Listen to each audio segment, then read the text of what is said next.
Sam Thomas, and Cate Reese. Are you kidding me? The Arizona Trifecta, if you will. Literally the Trifecta. I mean, the way you guys are dropping threes right now, come on, let's bring it. How about it, Aari? Break down your game a little bit and tell me what's going on that's working so well for your game, meaning Arizona. Yeah, playing tenacious defense. A lot of people love smothering them 94 feet even into the half court. Driving, finding teammates, open shooters, everybody's contributing, and I think that contributes to our success that we're having right now.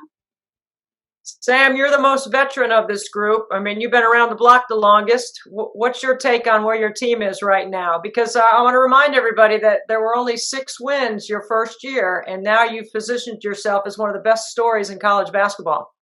Yep, we just keep improving every year. I think this is our best year so far, obviously. So just proud that we were able to gain some additions like Aari and Cate to help us get to where we are now. We're just going to keep pushing forward. Cate, what is life like in the top 10? I mean, it's amazing. I think if you look, like you said, like our story is just, it's crazy to think that we started with so few wins and now we have so few losses, knock on wood.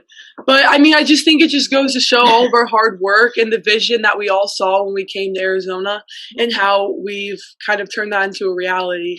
So I think that it's great and it just shows our improvement and our continuous hard work.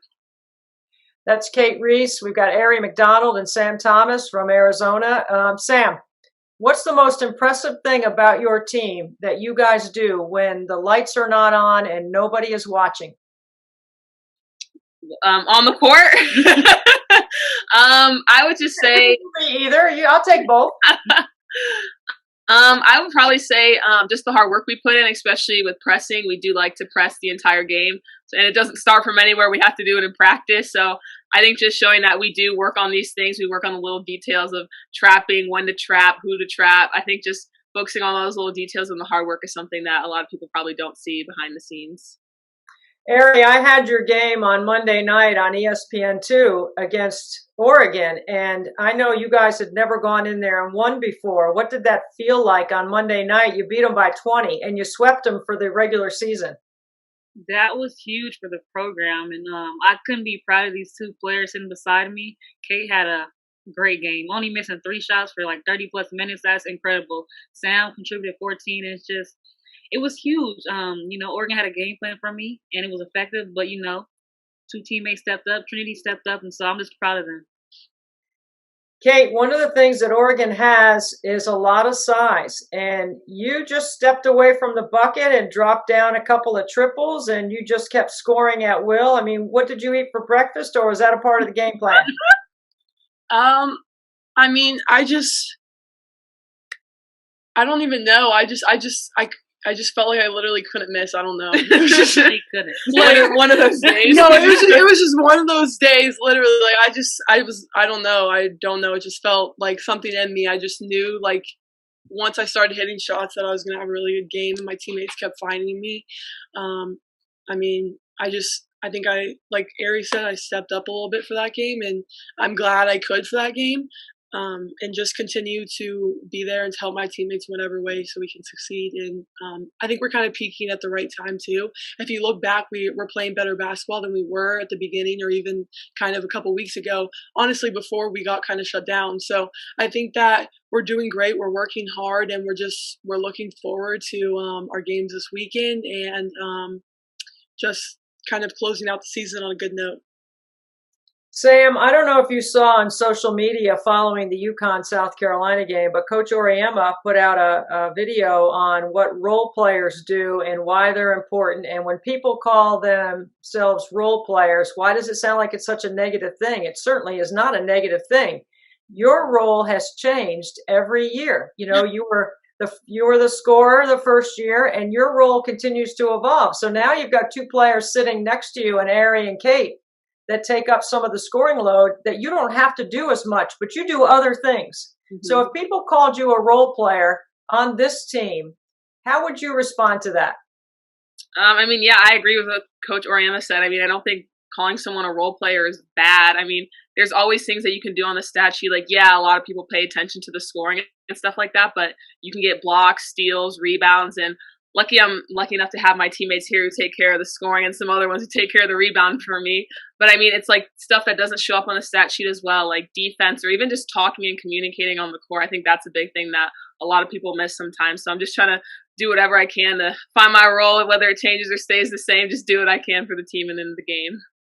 And Aari, your role is to be the All-American, right? You're the All-American that has responsibility. You have pressure. You've got to score. You have to defend at a high level. I mean, everything sort of flows off your back, if you will, right?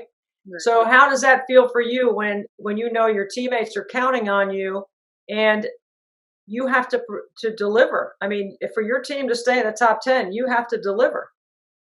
Yeah, one thing about me is I embrace the challenge. I don't run from it. And I know that my teammates trust me tremendously, my coaching staff. And so, I mean, I just take it upon myself to just keep being consistent and doing what I'm doing. And, just when I have teammates who are stepping up, it makes my job easier. And I love that. One of the things I asked you Monday before the game is you've made more threes than anybody on your team, yet most teams still go under you on the ball screen. How's that make you feel? Yeah. Same answer, disrespectful. But yeah, but it's something I worked on, and it's just all about staying balanced. I watched film from Monday, and I seen the shots I took, and I was off balance, or I was floating, or I just wasn't set. And so, definitely got to redeem myself tomorrow. Kate, for the young players out there that don't always get what it means, what Aari just said, watching film. I mean, you can go into the film room, you can just watch yourself. Or you can go into the film room and watch how you fit inside the bigger scheme. How does that resonate with you? I mean, sometimes film is not fun. You got to watch some hard things, but you can also watch yourself doing the things that you worked on for hours in practice, for hours in skill. So it has good stuff and bad stuff. It's not always going to be pretty and it's not always going to be bad. You just got to remember that you've worked so hard, and film is really to make you better. So the more you watch film, the better you can see how you're doing on the floor, what you're doing wrong, what you're doing right. And I think that anyone can take advantage of that, no matter if you're in high school, even now, if you're older in the pros. So I definitely think that it's something I wish I would have started doing before I got to college. So Sam and Aari, I want to know this about practice.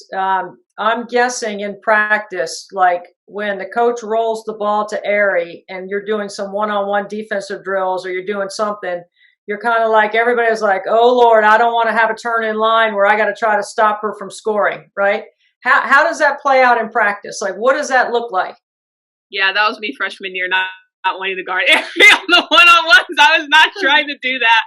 But I mean, I think this year we do have a lot of like newcomers, but we're really in the mentality that we just want to get better. Obviously, Aari is probably one of our best one-on-one players, and honestly defenders as well.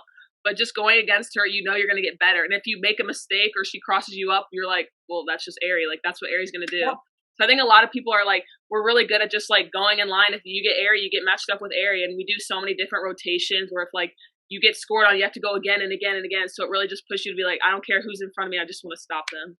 Isn't that what you both want, though, Aari? You need somebody to challenge you, to keep you sharp in practice, to make you, go to that next level. And Sam, you need to be able to you're the best perimeter defender with Aari. I mean, the two of you together is a tough combination. Yeah, we are. Dynamic duo right here. What'd you call her? Dynamic duo. The dynamic duo, yeah. Well, speaking of nicknames, Aari, I asked you this on Monday because I ran into your uncle at a Coaching U NBA summer clinic in Vegas. And your uncle came over to me. He's like, hey, you ever heard of Aari McDonald? I'm like, what do you think? I live under a rock? Oh, man. Of course I heard of her. I haven't had a chance to cover her yet, but of course I know who she is. And he had a nickname for you. You care to share or no? Is that too embarrassing or what? We can share. You know the other teams in the Pac-12 are going to trash talk you on this nickname. When we play ASU, right. They're fake fans. Yeah. My other nickname is Pooh. Pooh. It doesn't seem to be, like to me, you don't appear to be the soft, cuddly. You seem to be more like a barbed wirey, tough kind of. Yeah, on the court I am, but off the floor, I'm a different person. She looks like a poo off the Right. court. Yeah. Kate, you're going to get in big trouble for that because I don't think you're going to get the pass. You're not getting any passes to the post next game. Forget about it. She's going to look the other way. Hey, what is the most fun for you guys about playing together? Obviously, I can see as somebody observing your team from afar because we can't be there with you. We couldn't call the game in person.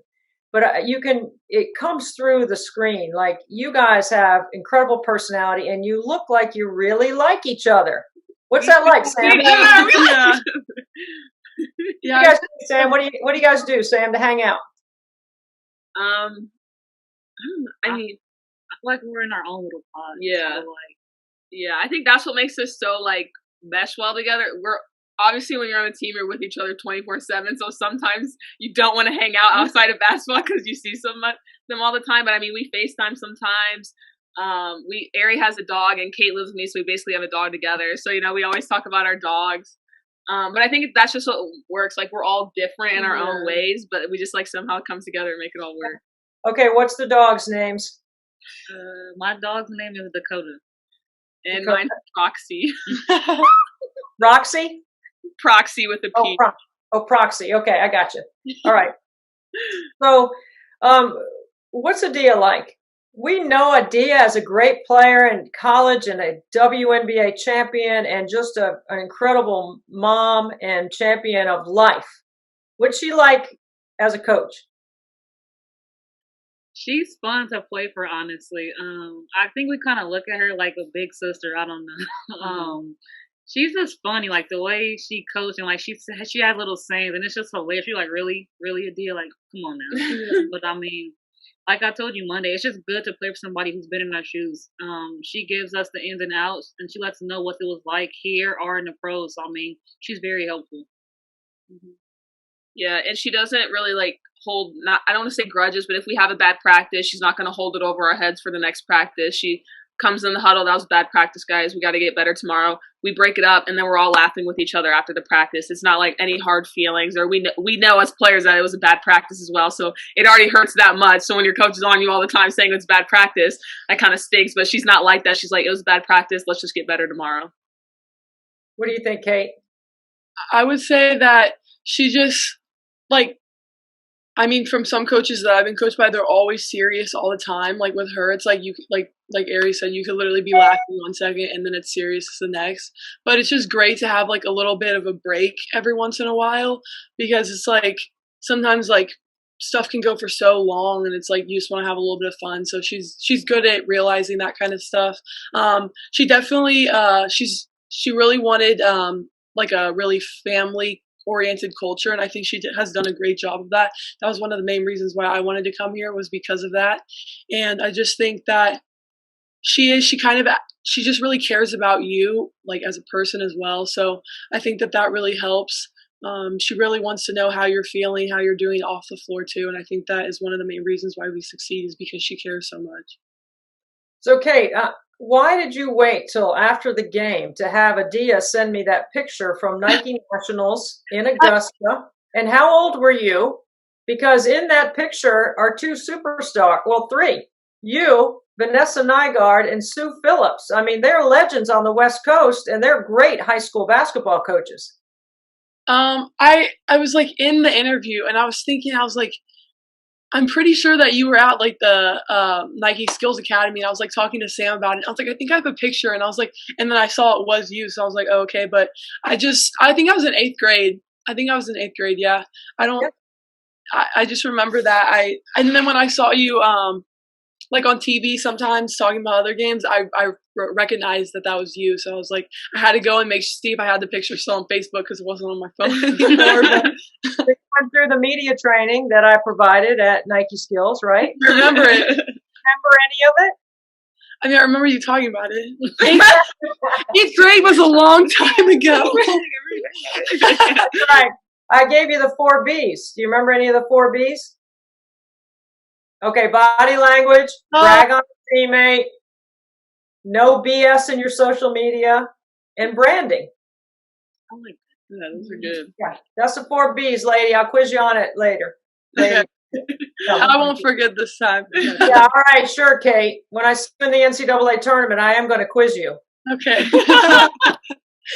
I want to know from you guys, as collectively as a team that really was sort of in the bottom of the Pac-12, and now the Pac-12 is tough, man. I mean, the resurgence of the Pac-12. I used to say at Stanford, waving the banner for all Pac-12 basketball, and that's Tara Vanderveer. Tara did that. She's elevated all programs because she cared about the league, not just her own team. So from your view, from where you guys were, bottom half, bottom third, to now at the top of the league, in the time that you've been there, what does that feel like, and how would you define that legacy for each one of you? And Sam, you can go first. I mean, it's crazy. The Pac-12, especially from my freshman year, I mean, it was good my freshman year, but obviously we weren't part of the good teams. But just to come up and just like be part of the top teams, and I feel like there's always like at least 3 to 4 Pac-12 teams in the top 10. We just keep growing, and I think that's just one of the big things like the Pac-12 does is we use it here, like we leave a legacy. There's so many players that have gone through the Pac-12, and you don't realize how great the Pac-12 is until you actually like leave the conference, which is hard. Like we talk about it all the time. Like every week we feel like we're playing a top 25 team. And then 2 years ago when we went and we played Northwestern, I don't know if they were as good as they were like now, but we came in and we beat them by like 15 for the WNIT championship. And it's just like, it's crazy how like the levels just vary. And I think that's why the Pac-12 is the best conference, because we have teams, and every time we're competing against people like someone strong, whether they're ranked or not, like from top to bottom, usually the Pac-12, it's always a grind. What's your take on it, Adia? I mean, Aari. Adia, Aari, same thing, right? I mean, Adia Junior. Oh, so she's got another nickname. Just seeing my teammates win, the 6 games. They went 6 for 24. That was really hard, but it just speaks how competitive we are. Even as a coaching staff, we're really competitive. And just this conference, like now, you got to bring your A game every night because anybody can be beat. Like we took Washington State for granted, and they gave us our second loss. So last year we took Cal for granted. Yeah, we took Cal for granted senior night. Like so, everybody, they're really good, and we can be beat. They got to put respect on the Pac-12 for sure. What about you, Cate? I would say just in high school, I wasn't familiar with the Pac-12 as much, just coming from Texas, knowing like SEC, Big Ten. But just coming to the Pac-12 and seeing all the competition, like they've said, like battling with a team every night. Like you can't take any team lightly. Anyone can come in and give you 20. So, I mean, it's just not only the teams, but the players within the team. Like they're all good players. So it's just you have to really know your scout and know who you're playing. And just like they said, the Pac-12 is really a great conference. And I think that once the tournament comes around, we can kind of show the country just how good it is. Sam, what about the fans?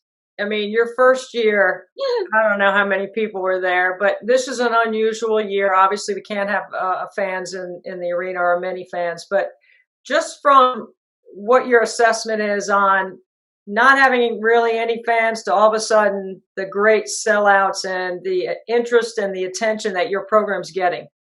It is insane. It is probably one of my most favorite parts of being here. I mean, freshman year, I could probably look at everyone in the face that was in the stands and like just memorize their names because they're OGs. Like, don't get me wrong, like love them. But as the years goes on, like we're selling out McHale, which I don't think has ever happened for women's basketball at Arizona. And it looks like when people walk by, like it looks like there's a men's game happening because there's so many fans. They're all so supportive and they just show us so much love. Like we'll be in the grocery store and someone will come up to us and say, "Can we take a picture with you?" And just they're so kind to us and they just support us no matter if we win or lose. So when little girls come up to you, Aari, and want your autograph or want to take their picture with you, how does that make you feel? It makes me feel good. It's kind of surreal. I'm kind of nervous for them to approach me. So, it feels good. And I'm just glad that my teammates and I can be like role models to the young girls coming up. And it just feels amazing. It's a real moment at the same time. Hey, what do you think a good role model does? I mean, like your 4 Bs, you got to brand yourself right. And I think that we all do a great job of that. We have no BS on our social media. you see how we are, like, from our social media, though, literally, like, you can see, like, how each one of us is based off, like, what we post, and I think that that's how it should be. There's nothing bad, inappropriate. You can't find anything bad in any of our social medias, and I think that just kind of shows, like, how we were raised, how we were brought up, and how we once were those little girls who saw those athletes, like, playing, and we just wanted to be just like them, and now it's like we're that person that those little girls are looking up to. So I think it's great to be able to do that, and it's not everyone has that opportunity. So I think we're using it to the best we can, and we're just trying to build our platforms to be able to be the best people that we can be. So, Aari, you kind of glanced over at the Washington State loss earlier this year, and this podcast is going to run before the game against Washington State. So they are also one of the best stories in college basketball. I mean, they have a chance to be an NCAA tournament team, and they haven't been since 1991. And I know none of you were born then. So when you look at the Charlize Ledger Walker and how talented their team is, and they've already got your attention from the first game, what are a couple of things that you guys feel like you need to do to be able to get a win? Yeah, play solid defense for 40 minutes of the game, not just one half. Rebound, help side, big thing from the first game, and just communication. And we got to execute. Like, we know how they're going to play us. We just got to be able to apply that to the game. And Sam, what's your scout on it?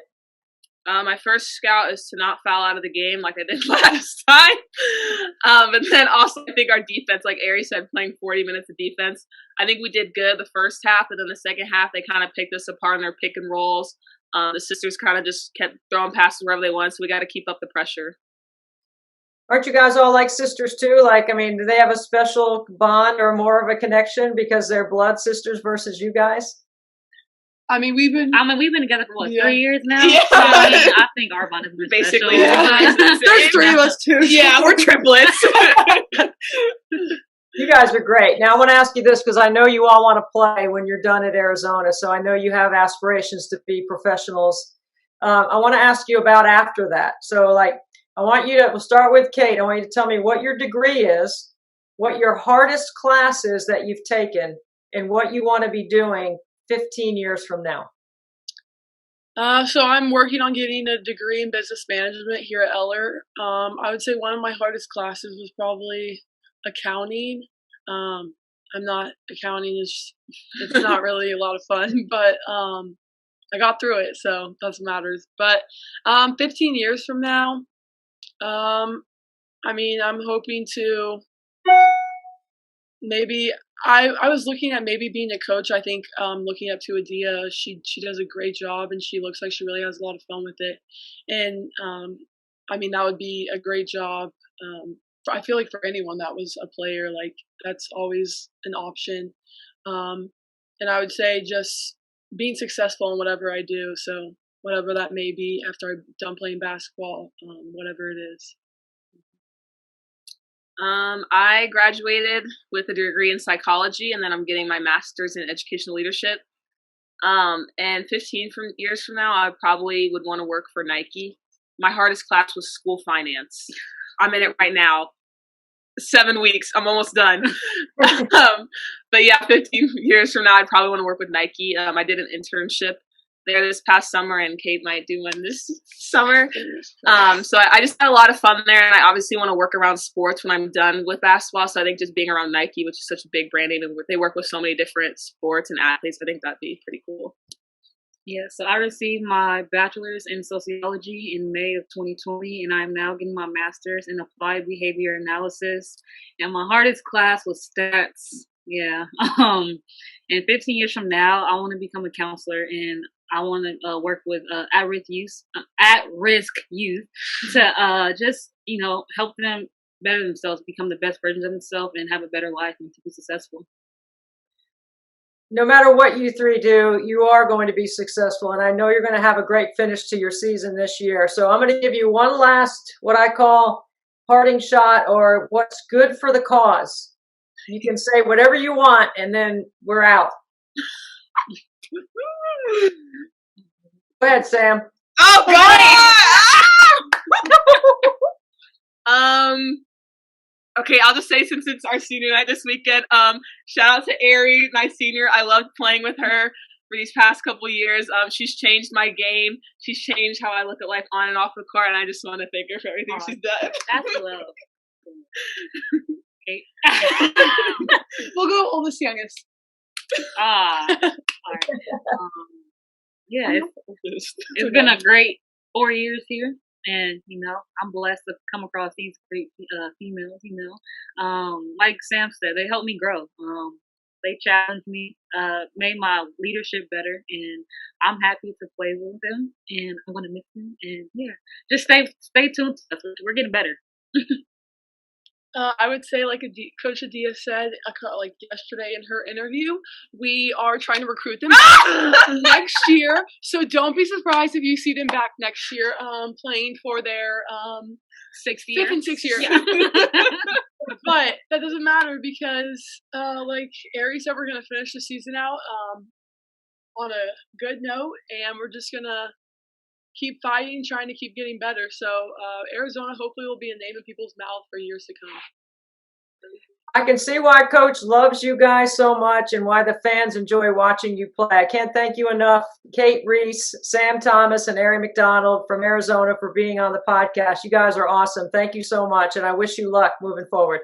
Thank you for having us. Yes, thank you. Carolyn, thank you. I can't believe I finally get a chance to have some one-on-one time with you. We're both usually going in opposite directions because of what we do. We do a similar job. So thank you so much for joining us on Nothing But Net. Thanks for having me, Deb. It's great to be with you. So I want to tell you about something that you were the inspiration for me. With it being Black History Month, every February it rolls around. It's also the Play for K month, so I think it's really interesting that the two of those events coincide just because of who Kay Yao was and what she meant to our game and the young women that got a chance to play for her. But I digress on that. You helped me see the need to be able to tell stories of the first women across the ACC, the first Black women that got a chance to play basketball in the ACC. So I want to thank you for that. And I want to ask you where the genesis came from for you, because you sort of put it out to all of us like, hey, what are you guys doing to celebrate Black History Month? And it was a collective you. And it really made me think, what am I doing? So I decided that I wanted to have a podcast. Thank you for joining me.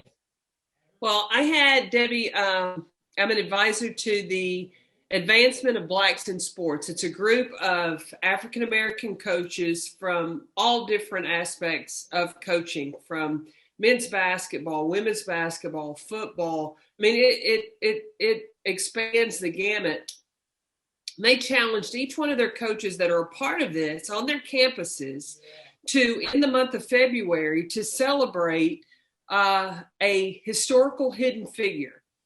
And so when I looked at that, I'm like, well, you know what? I'm going to take a piece of that, and I want to educate and celebrate the first African-American women that have played basketball on the campuses of the schools that I cover.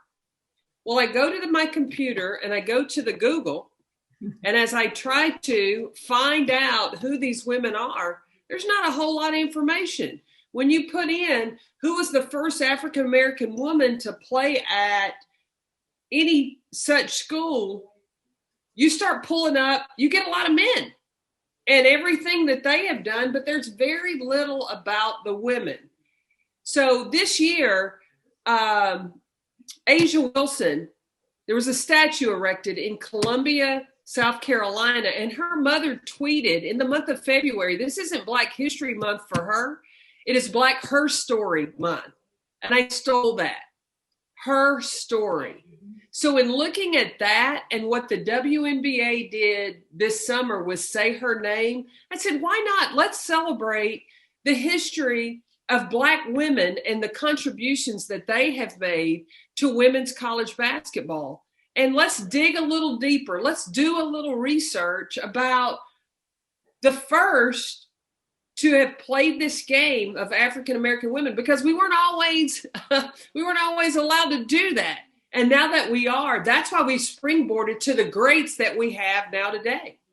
I love it, Carolyn, because what you have done for me is I have been introduced to some new friends that are representative of some women that played basketball before me at the ACC schools. And I mean, these women made it possible for me to play as well. I'm not a Black woman, but still, they paved the way, because any woman who can show the courage and the strength to play and do it at a high level helps all of us. You know, it's like people that do their job well that come before us help us to be able to do our jobs well also. I'm on the Collegiate Coaching Diversity Pledge Advisory Board, and that group is to help make sure that athletic directors sign a pledge stating that they will make sure they have diversity and inclusion in their hiring practices in football, men's and women's basketball. And I agreed to do it because I was like, I'm already doing this. Like, I didn't think it was anything new for me in trying to help young women or help put people in jobs that want to be head coaches. So I thought it was really great. But what this does is it's kind of a level of accountability. It has no teeth behind it from a disciplinary standpoint. But what it does is from a public court of opinion, it makes sure that schools are not just checking a box, but that they are literally interviewing people with diverse and inclusive backgrounds. And I think it's really important. And it seems like we shouldn't even be having this kind of conversation right now, but we continue to have it, right? Oh, yeah. We have to continue to, it's not a conversation that you have for a little while when it's a hot topic and then it goes away. You know, back in 1993, I was the first African-American coach that Pat Summitt ever hired as an assistant. And I became a member of the Black Coaches Association. And there was a meeting in Orlando, Florida. And when I walked into the hotel lobby, there was a table of legends. And I was summoned to come over. At that table sat Vivian Stringer, John Chaney, George Raveling, Marianna Freeman, Marion Washington. I mean, it was the greats that I have all looked up to. All Hall of Famers. All Hall of Famers. And when I walked over to the table and it was C. Vivian Stringer said, you know, you've made history. And I'm like, what? And she said, you're the first African-American woman that Pat Summitt has ever hired. I had no idea. And she said to me, you have a great responsibility to do the best job that you can. And I remember that. And I sat at that table and everything they said, I was trying to be a sponge. And every tutoring session or breakout session that was had, I was taking every note that I could in feeling the accountability of that opportunity and I was a restricted earnings coach. Don't get me wrong. I wasn't a full-time assistant. I was making $16,000 and I was in a closet with the 4 decks of the VHS. The VCR stacked up. Oh yeah. I was pushing play, record at the same time and, you know, trying to make it happen. But I thought about that, and I think about that to this day, of that conversation and to be around such legends that were in the process. They were sitting in that table trying to figure out ways to break through glass ceilings, that they were continuing to provide opportunities for other African-American men and women to break through in the business, to have coaching opportunities. But Debbie, like you talked about, you have, with the ACC, you have gone out to research and find the first African-American women that have played. And when I did that in the SEC, and I look at some of them didn't start playing until 76, 78, I was 11, 12 years old. And at that time, I was in a sheltered environment in my mind that there was no, I would not be able to go to college and play basketball. Like, that's what my parents instilled in me, that if you want to play basketball and learn, this is an opportunity for you. For them, when they were my age, that wasn't an opportunity. It was not even a possibility. And for them to have that opportunity, and some of them in the SEC said, I didn't even realize what it meant because they didn't know any different. Mm-hmm. They were recruited because they were athletic, because of what they could bring to the benefit of the team, and understanding the barriers that they were breaking. Didn't really understand it at the time. They were just playing a sport, but you know what? They were damn good at it. And that opened up the opportunity for the rest of us to follow, to be able to play and do the things we do now. Carolyn, do you believe that if we don't understand and learn about our history, we're damned to repeat the mistakes that we've made in the past? Isn't that one of the messages? I mean, I feel strongly about it for today's athlete. How do you feel about it as a Black woman with all the Black female athletes that we have on college campuses across the country? Well, I don't know that we're damned to repeat the same mistakes in the past, because you can't afford to have a quality product on the floor without us. And that's just honest.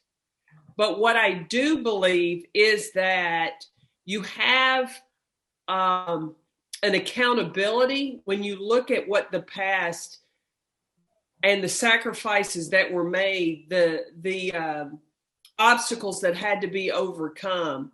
When I hear Black women that were the first that go into a restaurant and they are not served, and they continue to be a member of that team and to continue to compete with that group of teammates that were treated differently from them, there's an appreciation that I have of those Black women that went through that and continue to persevere. So when you understand history, it's more of an appreciation for where you are. It's a celebration. I don't have a fear. I don't even have an anger for what happened in the past. I have a feeling of triumph, and I have a feeling of optimism, of things moving forward. I look to the future with an appreciation of how hard it was in the past. I'm not saying don't forget the past. That was hard. Right. That was painful. But those women, for what they went through, allow the opportunity for what the young women are able to experience, the opportunities that they have today. I've known you for a long time, and just recently, maybe it was me not paying attention, or maybe it was you consciously making this decision to do this, but you have been talking more about being the first Black woman to win a national championship and Dawn winning the second than I've ever heard you talk about it recently. I mean, recently, like in the last couple of years. Why did you decide to use your voice to talk about your own? I know how humble you are, so I know you're not being braggadocious and, trying to pump yourself up. I know what you're doing. I think I know what you're doing. Tell me what you're doing by telling everyone that.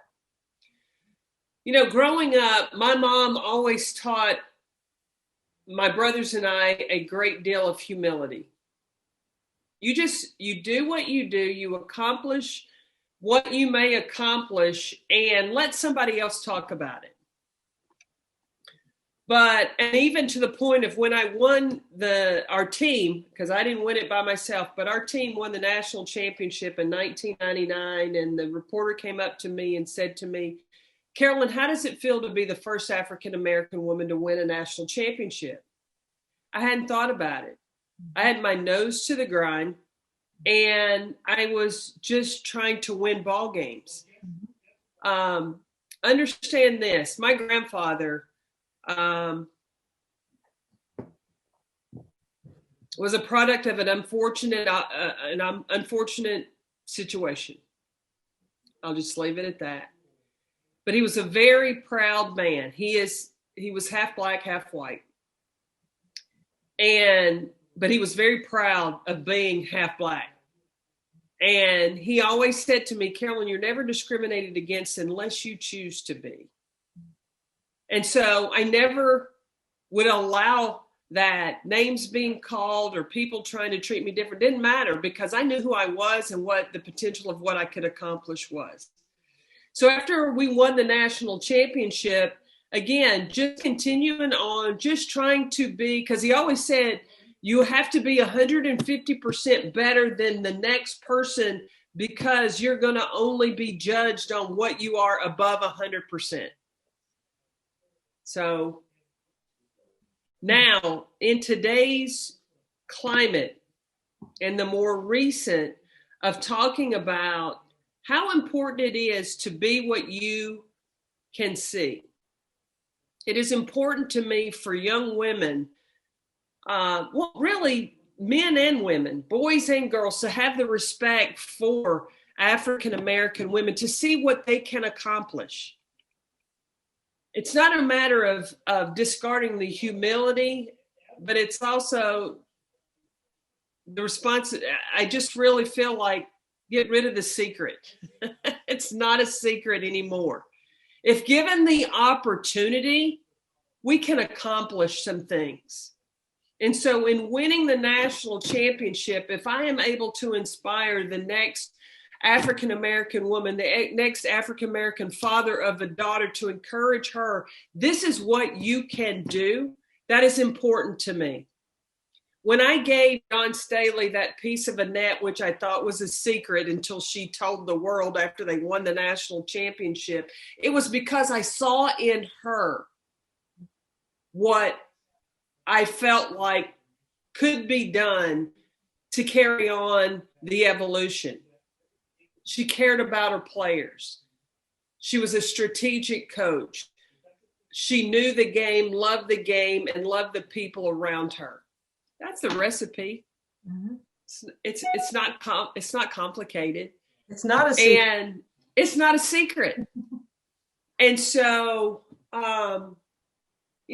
as we go through society and what is happening today, it's not a matter of pro-black, anti-white. That's not the case. Mm-hmm. If I see another coach that I look at that hasn't won a national championship before and shows the potential that they can win it, and they're doing things that I believe in to be able to accomplish it, I'll share another piece of the net. I don't discriminate. It is, it's just about give each an equal chance. There's too many times leading up to where an African-American woman wasn't given the opportunity to get in a position of a winning program, a program where they could win. It was more of an African-American woman had to take a job to be a head coach because it was available. When I got to be the head coach at Purdue University, it was because Nell Fortner was going on to coach the United States Olympic team. And it wasn't because necessarily that Purdue University put me through an interview process, because I didn't interview. They hired me because they had fired Lynn Dunn. They had hired Nell Fortner. I was going to be the third coach. I think it was a matter of convenience. But because of the matter of convenience, I had prepared, and we were able to be successful. So the preparation doesn't have anything to do with the color of your skin. That's right. The preparation has to do with the person's preparation for that time. So don't discriminate and keep those people because of the color of their skin out. Look at the preparation. And that will allow them the opportunity to be successful. When I look at Dawn Staley, and kudos to the athletic director at the University of South Carolina, because she turned him down the first time and said, I got a job. I'm at Temple. I'm doing well. He came back and rode with her through the neighborhood in Philadelphia of where she was from to get to know her. And once he saw that, he was like, I got to have her because of what she's about. Because of that and the research that he did, he has reaped the benefits. The university, he's gone now, but he reaped the benefits. Yeah. South Carolina reaped the benefits of a Dawn Staley. Eric Hyman. I mean, look, Yeah, how many, we can talk about this, athletic directors that fire women's basketball coaches and have no idea who they're going to hire. And you know what they hire? Who wins the interview or who might win the press conference. Not necessarily who can provide and build a winning program at their university. I think every athletic director has in their back pocket 2 or 3 football coaches or men's basketball coaches that they are going to consider should something happen or change. And I don't think enough of them put enough thought into, but that's why they have us, Carolyn. You and I can help them with that. That's part of what we do. I mean, they hire the search firms, and the search firms can do some things, but intimately knowing the game for as long as we've been in it, that's what I feel like is a part of my responsibility. No one's asked me to do it. Nobody pays me for it. I don't, it's what we do. It's trying to help make sure our game continues to move forward. That's what's important to me. But I've done, I did a call this summer, a Zoom, because we were all doing Zooms over this summer with Gino and Muffet McGraw. And the question was asked, how many ADs with the openings that happened all this summer, how many ADs called you? Gino said there were plenty. Mm-hmm. Muffet McGraw said 2. Now, how many called me? 1. That's a problem. Yeah. We, especially, I'm behind the curtain of every program in the country. You are too. Yes, we are. Behind every curtain of every program in the country, we see all head coaches and assistant coaches, what they do, how they deal with players, what is their strategy, what is their preparation, how good of recruiters they are. I'm on the road in the summer, most of the time visiting with friends of mine on the road as they're recruiting, if it hadn't been COVID, and watching high school players. Right. And see who's in the gym, who's taking notes, what's their evaluation process. I'm evaluating players as it is. I got 1 call this summer. So it's more of, and you know who you call? You call who you know, who you're comfortable with. Yeah. We might need to expand. This is a thing with society. Right now, let's reach out and talk to people we don't know. Because you know what? We might learn something. That's right. That uncomfortable conversation, because you need to be curious. Absolutely. There's 2 cliches that I don't like. One is, or that I think are interesting. I shouldn't say I don't like them. I don't prefer them, but judge a book by its cover, right? How many of us do that? Or walk a mile in somebody's shoes? Like, you don't know until you've actually spent time trying to figure it out, learned, asked questions, had those difficult conversations. It's important. How about borrow a pair of my glasses? That sounds like something your grandmother said.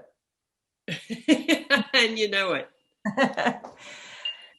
Carolyn, let's shift gears for a second, because we are behind the curtain all the time. And in typical years, you and I aren't even able to have this conversation because we're on the road, traveling, we're on a plane. We can't get together for a podcast. We can't do any of that, right? This is what's unique about this year, and great that I've been able to put this podcast together, because I can have these conversations. You and I might have had this conversation on a phone, but we get to do it here and share it with everyone else. So let's shift to, in particular, like the SEC, because I know you cover that a lot, and that's a big part of your schedule. And, there's a lot of good teams in the SEC. Let's just kind of break it down. Like, as we move into the mid part of February, and we got a couple of weeks left before we get into conference tournament and postseason, what's your assessment about where the SEC is right now on the big stage? The SEC tournament is going to be the best mystery you can tune into, because I think it can be anybody's game. South Carolina is a great team. It is. it's a very talented team. But I think what is still to be developed is the leadership. Losing your senior point guard in Ty Harris and relying on Destiny Henderson, it got exposed in their game against Connecticut. And I think they picked on her. They went at her, tried to speed her up. Can she bounce back and really understand the leadership and the confidence that she's got to play with at that point guard position? Texas A&M, they hit a little stutter there, and they've got to have a post game that is consistent. It's not always there. Doesn't happen. Arkansas, rebounding is a big question, because in games that they're losing, when they lose, they're losing the rebounding battle of an average of about 14 rebounds a game. Kentucky, Kyra Elsie has done, I think, a phenomenal job with her first year as a head coach and adjusting to not having Matthew Mitchell, the program is used to, and that Ryan Howard is used to. They have much more talent around Ryan Howard. Now finding that blend of a superstar All-American with the rest of that talent, it's got to come together. Missouri is dangerous. Mm-hmm. In the last 7 games that they've lost, they've all been by single digits. They are right on the cusp. They run a motion offense that it needs time. If there had been a summer and a non-conference season and there weren't the COVID pauses, they'd be right in the hunt. Well, they're hitting their stride right now. So you got Alabama. They got their big 3 with Jordan Lewis, Jasmine Walker, Aria Copeland. Those 3, when they're clicking, Alabama is dangerous. So the SEC, let me tell you, when the SEC's on TV, you better get you some popcorn and settle in, because you can't predict what's going to happen in that game. What, you got a dark horse for the tournament, since you just went through those teams so well about, what their deficiency might be, or their question mark, or their mystery? Do you like somebody? I know I always hate when people ask me this when we don't see the seeding and all that, but I'm just curious, like, who has a team that checks a lot of the boxes for you?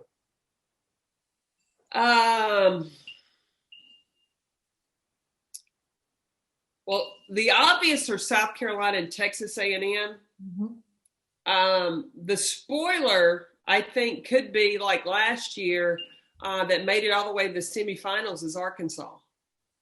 Because Chelsea Dungy might be the hardest player to defend in the SEC.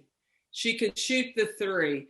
She's got the meanest left to right, or right to left crossover. And it used to be that she couldn't go right. Well, she can go right. So, and she can get to the free throw line. So she's worth the price of admission. Mm-hmm. I call that a ticket selling player. Oh, no question. Yeah. What other ticket selling players you got in the SEC right now? Like must see, as you said. Big Baby. Aaliyah Boston at South Carolina, 6'5", but don't pin me to the block. Because she can step out. She's got the free throw line 15-footer. She's even demonstrated she can shoot the 3. She can also rebound and bring it. She's got decent handles. She's been working with assistant coach Jolette Law, and she will tell you, I used to have a bag of tricks that I could fit in my backpack. Now I got a duffel bag. So don't even sleep on Big Baby. She's getting ball handling skills from the former Harlem Globetrotter. Are you kidding me? Hey, there's nobody else better to get them from. I love it. Carolyn, you've coached, you've broadcast, you've coached, you broadcast. I know you love the game as much as I do, because people can always tell it in our voices when they hear us call a game. But what are you enjoying the most about calling games from home, or, the different pace that we're on right now? Oh, well, from being from home, I can, without the travel, I can see more games. Because, a lot of times if you don't download it from Synergy onto your computer, you're not watching them on the plane. A lot of times I'm having to get up in the morning before you would go to the airport. You're downloading to make sure those games are saved to the computer so you can watch them on your laptop. So being at home, I can watch a lot more basketball and see a lot of different systems and how coaches are adjusting to things. And so that makes it fun. But I tell you what I miss the kids. A Zoom is one thing and you can do that interview, but watch them at shoot around and they come over sweaty and giddy and giggly after they've had a good practice, and you get to talk to them about their game and you get to see them in person about having that excitement about their next game coming up or the last game that they've had in person. I miss that. Yeah, I miss the squeak, the smell, the snap of the net, all that stuff too. Talking to the coaches, being around, picking up that game day adjustment from shoot around or something that you can look for in the game that you can share with the audience. That's what I like that too. Well, the other thing I miss, Debbie, is our crew. Yeah. After the game, we can get together and assemble, maybe have a cold beverage. You're talking about post game, aren't you? I am talking about a little post game and rehash what happened in the game. And, you may agree or disagree, but just to that camaraderie of talking about the game. I'm excited about the NCAA tournament being in one spot. All of the teams coming together. We don't know what it's going to look like yet or how it's going to work, but I'm excited about the S curve because we're finally going to get seeded based on, a true mathematical seeding. 1 plays 64, 2 plays 63, etc. What is your take on the tournament?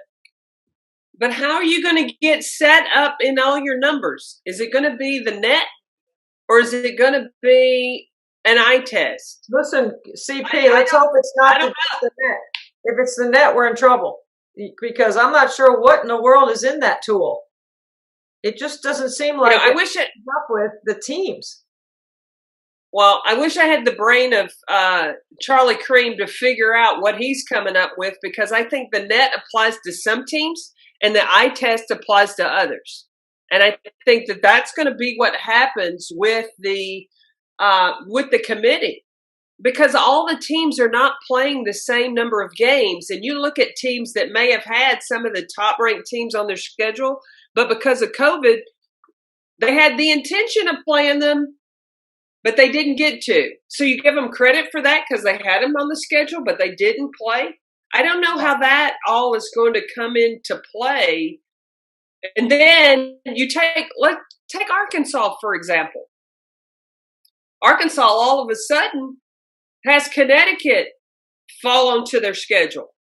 And they weren't originally scheduled, but they beat them. So now they get the benefit of that where somebody who was supposed to play UConn, they had the intention of it, but that game got postponed or canceled. Yeah. So do they get penalized? If you don't play, even if it was scheduled, that shouldn't be a part of the net. Like you got to play games to get in the net. And I don't know. But the women's net plays part of that historical what you did in the past. And none of those players, some of them ain't even playing anymore. Yeah, so they took a year extra because the men put the net tool in, and then the women took a year to investigate and research. And they have put their tool out, and it's called the net, and it's got some different metrics than the men have. I just don't know what all's in it. But I know the only piece of criteria that I'm aware of that they relaxed was you had to be 500. So if you're below 500, but you meet the minimum 13 games, you still could be considered for the NCAA tournament.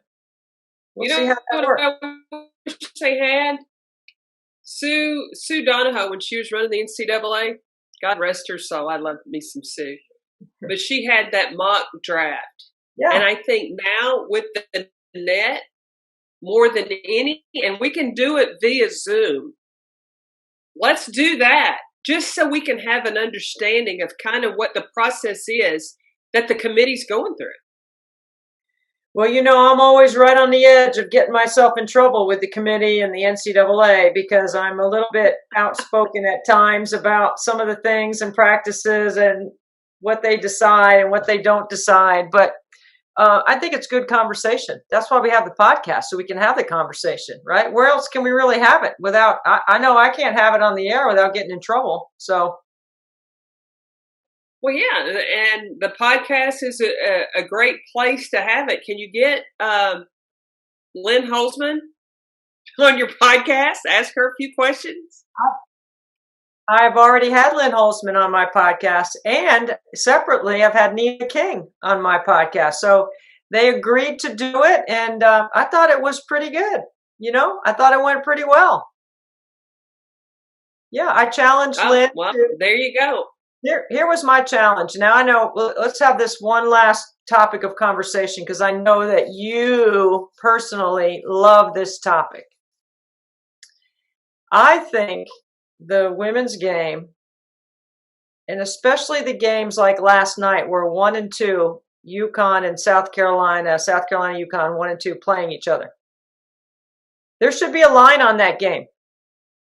And that line should be broadcast and shared across our platforms at ESPN and in conversation. Not that we're picking the game, but gambling, fantasy sports, all that are big properties at ESPN. If there were lines on our women's game, because I know you like to roll the dice and play cards once in a while. And, I don't know about you and Jim, but when Frank and I go to Vegas, he rolls the dice, I drink the drinks, we're perfectly fine. That's the way we do it. I'm happy with that arrangement. But the whole gambling part of it, I'm not advocating gambling. What I'm advocating is lines on the women's games, because I think if people will see a line on the game, I think they'll be more interested in our game. They actually might put money on it. If they put money on it, they're going to pay attention. If they're paying attention, they're going to watch. If they watch, ratings go up. And ultimately, it works out to be great for our game because it helps move our game forward, gives us creative inventory to sell, and it gets people in that 18 to 48-year-old male demographic interested in our sport at a little bit of a higher level. And if you bring one person along, you might bring a couple. I think it's interesting. And that's what I challenged Lynn Holzman to take a look at. Well, Jim and I are opposite from you and your husband. I play cards, and he does the drinks. So I'm the benefactor and I foot the bill. But, I see what you're saying. And I think that, number one, what it would do is it would cause our platforms to promote the game more when there is a dollar value investment in it. Because this is the thing that is amazing to me, Debbie, is in the WNBA, when all other sports were shut down this past summer, it was the hottest sport you would have ever seen. Ratings were off the chart. When the other sports came around, it seemed like we forgot about women's basketball, or that it was not quite the hot ticket that it was over the summer. What changed? Fans still want to see women's basketball, but the inventory gets taken up and gobbled up by other sports and other interests. Now, who makes that decision? Because I got fans that are blowing up my Twitter going, why is this women's basketball game not on a network somewhere? So then if you put money on it, then what? Would it bring the interest? Maybe. I think that there needs to be more interest, more, let me tell you, we've about tapped out when it comes to the amount of money you're going to make on football and men's basketball. What's the next money maker for you to make money on? It's women's basketball. It is an untapped source. If there was somewhere that I could buy stock in it to where, because eventually some knucklehead or some brainiac is going to realize how to do it, and I'm going to buy low, and I'm going to be a millionaire later, because that's where the money is going. It's there to be made. I 100% agree with you. I will even take it a step further. The corporate partner program was put in place for the Final Four for the men, and all the other NCAA championships are underneath it. we've never taken women's basketball and tried to creatively sell it. And as a partner with ESPN, now neither one of us can speak for ESPN, and I'm certainly not speaking for ESPN. I'm speaking on the same thing that I've been speaking about for 13 years, and that is trying to find a way to create a sizzle around our game. Changing the format, being in one location, that's one way. Finding some a resource, like we have a partnership at ESPN with William Hill. I mean, that's a sports book. I mean, like, why can't we get some lines on the women's games? They will do it in the NCAA tournament.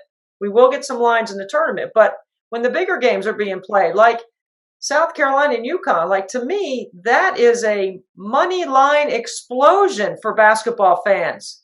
It's a great opportunity. And I think we ought to take a look at how we can.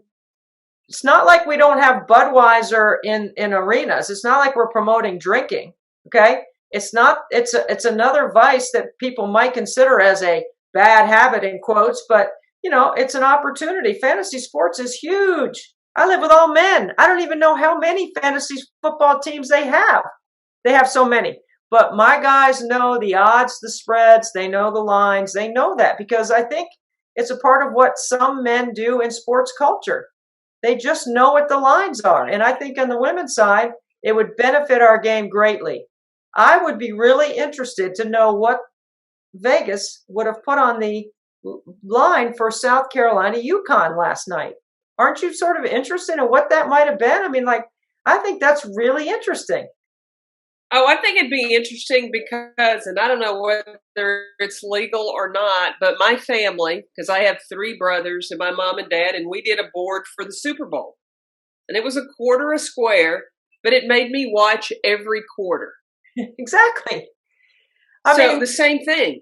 It's exactly what I'm talking about. I think when Adam Silver, the commissioner of the NBA, decided that he was going to figure out a way to monetize fantasy sports in the NBA, that's when everyone else started paying attention, including Mark Emmerick, the president of the NCAA. And so now that Vegas is open for championships, and I'm just saying that's one spot. I'm not saying that's the spot, but a destination city. And then it doesn't matter where it is. Sports gambling is going to be legal in every state pretty soon. So we can put it anywhere just for that one piece of metric. But the most important thing would be giving fans an opportunity on Selection Monday or even on Christmas morning, more so Christmas morning, to know that you could buy a plane ticket and a hotel ticket to this particular city and that 16 teams were going there. And if you could roll the dice on thinking your team was going great, but if you're a fan and you're willing to do that at Christmas time for your family, probably doesn't matter what teams go. You probably prefer your team goes, but how much fun would that be? It gives you a chance to plan in advance. And I think that's as much for the fan as it is for the athletes and the coaches deserving an S-curve because the product has gotten so good. Well, I don't know what the fan participation is going to be yet for San Antonio, but it would be a good test pilot for what's going to happen this year with it being in one place. I mean, you look at what the NCAA does with baseball and softball. You know where it's going to be. You're in and you're out. I mean, I don't disagree. It's just a matter of where and how to do it. But you know, even the men's regionals, they used to be set. Like, I always knew that Lexington, Kentucky was going to be a site. So teams, if you were a fan of basketball, you were going to buy a ticket to go to Lexington, Kentucky and get a seat in Rupp Arena. Right. Exactly. So if you just establish instead of moving around, I think it's going to happen before our lifetime is over. I do believe it. It might take another lifetime to happen, but I do think it's going to happen. I hope I'm still around when it does. I have 9 lives, so I'll still be here. Carolyn, you're the best. Thank you so much. It's so fun to talk hoops with you, break it down, and have a really important conversation at the beginning. So I hope that we can have you back again, and we can do a postseason show when we get ready for the tournament. Absolutely. Will it be cocktails next time? Definitely cocktails, 100%.